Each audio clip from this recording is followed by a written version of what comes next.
Hello guys, I am Rakesh and I welcome to my YouTube channel science की। दोस्तों, इस video में हम देखने वाले हैं क्लास 10th का इंग्लिश का chapter number 7 the unity of Indian culture का ऑब्जेक्टिव क्वेश्चन।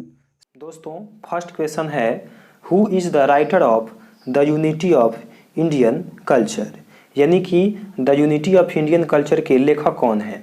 ऑप्शन है आपके सामने A R C. Hutchinson, B Leo Tolstoy, C Humayun Kabir और डी नन ऑफ दीज, इनमें से कोई नहीं। तो इसका जवाब यदि आप जानते हैं तो आप हमें कमेंट बॉक्स में बता सकते हैं। तो इसका चलिए आंसर हम देखते हैं। तो करेक्ट आंसर होगा option number C Humayun Kabir. The unity of Indian culture के राइटर हुमायूं कबीर हैं। एक पॉइंट और भी इसमें याद रखें कि जब आपसे पूछा जाए the unity of Indian culture क्या है, तो आपको याद रखना है कि the unity of Indian culture एक स्पीच है, यानी कि भाषण है। नेक्स्ट क्वेश्चन, नेक्स्ट है where have old civilisation and culture grown and changed, यानी कि ओल्ड सिविलाइजेशन एंड कल्चर पुरानी सभ्यता और संस्कृति, ग्रोन यानी कि विकास, एंड चेंज्ड यानी कि परिवर्तित। तो हमारी पुरानी सभ्यता और संस्कृति का विकास और परिवर्तन कहाँ से हुआ है, आपको ये बताना है। ऑप्शन है ए भारत से, बी अमेरिका से, सी इंडिया और चाइना से, डी नन ऑफ दीज, इनमें से कोई नहीं। तो आप याद रखें, अगर आपको इसका आंसर पता है तो आप हमें कमेंट बॉक्स में बताते रहें। और इसका करेक्ट आंसर होगा option number C India and China. देखिए दोस्तों, हमारी पुरानी सभ्यता और संस्कृति का विकास भारत से हुआ है, यानी कि इंडिया से हुआ है, और इसका परिवर्तन कहाँ से हुआ है, तो चीन देश से हुआ है। ये आप समझ गए। नेक्स्ट देखते हैं। नेक्स्ट हमारा है Indian culture is based on, यानी कि भारतीय संस्कृति किस पर आधारित है। ऑप्शन है ए एंसेस्टर्स, एंसेस्टर्स यानी कि पूर्वज, बी है ओल्ड्स यानी कि प्राचीन, सी योंग यानी कि युवा, डी नन ऑफ दीज, इनमें से कोई नहीं। तो हमारी जो संस्कृति है वो हमारे एंसेस्टर्स पर डिपेंड है, हमारी एंसेस्टर्स पर बेस्ड है। तो ये आप याद रखें कि हमारे पूर्वजों पर हमारी संस्कृति भारत की आधारित है, क्योंकि आप जानते भी हैं कि हमारा जो देश है ये धर्मनिरपेक्ष देश है और संस्कृति और सभ्यता वाला हमारा देश है। तो हमारी संस्कृति और सभ्यता का सामना कोई भी देश नहीं कर सकता है, इसलिए हम लोग अपने देश की संस्कृति और सभ्यता के अनुसार ही किसी भी देश से मुकाबला कर सकते हैं। तो हमारे देश को हराने वाला ऐसा कोई भी देश नहीं है। तो किस आधार पे, तो सिविलाइजेशन एंड कल्चर के आधार पे, सभ्यता और संस्कृति से हम लोगों को कोई भी देश नहीं हरा सकता है। नेक्स्ट है the dot dot were regarded as the invaders of India, यानी कि इन्वेडर्स का अर्थ यहाँ पे होगा आक्रमणकारी, विद्रोही।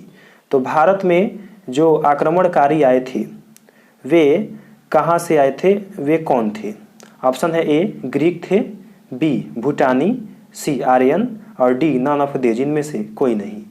तो इसका आप यदि आंसर जानते हैं तो आप हमें बताएं। तो चलिए इसका आंसर हम देखते हैं। ऑप्शन नंबर सी इसका करेक्ट आंसर होगा आर्यंस।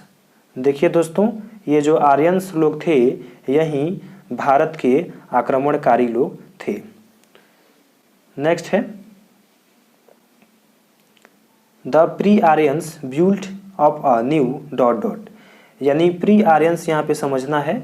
तो आर्यंस के पहले जो आर्यंस आए थे, आर्यंस के पहले जो आर्यंस आए थे उनसे कुछ समय पहले, कुछ दशक पहले जो आर्यंस आए थे वे लोग कैसी मतलब कि नया क्या बनाए। आर्यंस के पहले जो कुछ दशक पहले आर्यंस आए थे वे लोग नया क्या बनाए। ऑप्शन है ए वर्ल्ड, नई दुनिया बनाए, बी न्यू फैक्ट्री, नया फैक्ट्री बनाए, सी न्यू सिविलाइजेशन, नई सभ्यता बनाए, डी नन ऑफ दीज, इनमें से कोई नहीं। तो इसका correct answer option number C civilisation होगा। देखिए, जो आर्यंस के पहले जो आर्यंस आए थे वे लोग भारत में न्यू सिविलाइजेशन का जन्म दिया, नए सभ्यता का जन्म दिया। इन्हीं के आने से हमारे भारत में नया सभ्यता का विकास हुआ। नेक्स्ट है 6ठा number, civilisation is the dot dot of society which creates the condition of culture. यानी कि कहा जा रहा है कि सभ्यता समाज का क्या है जो आपके संस्कृति में कौन कौन से कंडीशन हैं, कौन कौन से पहलू हैं, कौन कौन से सिचुएशन हैं जो ये सब सभ्यता से ही निकल कर आती है। ऑप्शन है ए डिवीज़न विभाजन है, बी ऑर्गेनाइजेशन संगठन है, सी स्टोर भंडारण है, डी नन ऑफ दीज इनमें से कोई नहीं। तो इसका भी आप आंसर याद रखें, ऑप्शन नंबर बी ऑर्गेनाइजेशन है। ऑर्गेनाइजेशन का मतलब क्या होता है दोस्तों? तो संगठन। यह एक ऐसी संगठन है जिसके द्वारा संस्कृति में कौन कौन से पहलू हैं, कौन कौन से काम हैं, कैसे कैसे भारत में संस्कृति को बरकरार रखना है, आपका जो जीवन शैली है वो कैसा होना चाहिए, ये सब इसी से निकल के आता है, सिविलाइजेशन से, सभ्यता से। तो यह एक संगठन है, यह एक प्रणाली है, यह एक सिस्टम है। नेक्स्ट है 7वां question, live and let live has been policy of dot dot in all aspects of life.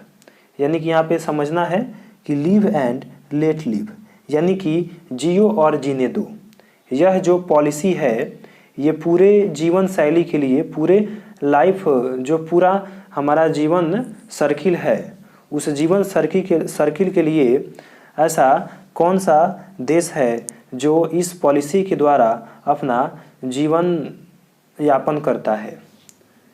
तो ऑप्शन है A Nepalese, B Indian, C Pakistani, D none of these इनमें से कोई नहीं। तो देखिए दोस्तों, हमारा भारत ही ऐसा देश है जो हम लोग इस पॉलिसी के द्वारा अपना जीवन यापन करते हैं। यानी इंडियन लोग जो हैं वे लोग इसी पॉलिसी के द्वारा अपना जीवन यापन करते हैं, लिव एंड लेट लिव यानी कि जियो और जीने दो। 8वां question, India is the dot dot country. बताना है कि भारत इस ऑप्शन के द्वारा कैसा देश है? ऑप्शन है A civilised, B uncivilised, C new model, D none of these इनमें से कोई नहीं। तो जो हमारा भारत है वह एक सिविलाइज्ड कंट्री है, यानी कि सिविलाइज्ड का मतलब सभ्य होगा, सिविलाइज्ड का मतलब सभ्य होगा, और अनसिविलाइज्ड असभ्य, और न्यू मॉडल यानी कि नए मॉडल का। तो हमारा जो भारत है वह एक सभ्य देश है, एक आदर्श देश है। क्यों आदर्श देश है? क्योंकि हमारे भारत में हमारी सभ्यता और संस्कृति के अनुसार हमारा जीवन यापन होता है, और हम लोग देवी देवताओं में, भगवान में ज़्यादा विश्वास करते हैं। इसलिए हमारा भारत जो देश है ये धर्मनिरपेक्ष देश भी कहलाता है।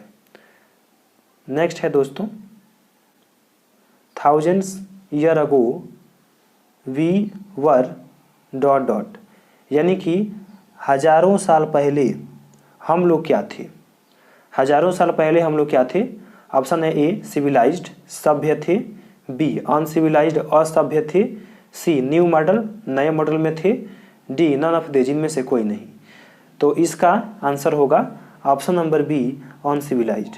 देखिए दोस्तों, याद रखिए कि हजारों साल पहले हम लोग क्या थे?